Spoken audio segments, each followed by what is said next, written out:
Information. Et à la une, Loïc, c'est cette déclaration qui nous vient tout droit d'Iran. Personne ne peut dire qu'un accord est imminent. Ce sont les mots du porte-parole du ministre des Affaires étrangères iranien.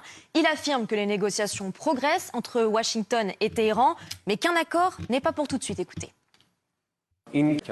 Autre déclaration importante de l'Iran, le pays affirme que pour le moment, il négocie uniquement sur la fin de la guerre, pas sur la question du nucléaire qui viendra seulement dans un second temps.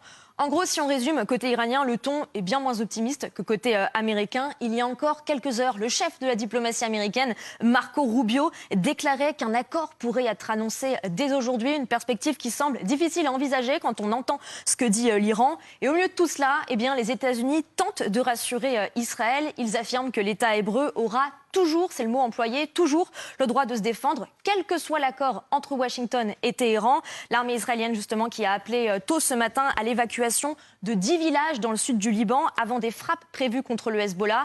Et des médias arabes, plusieurs médias arabes, rapportent en ce moment même que l'armée israélienne mène des raids dans le sud du Liban.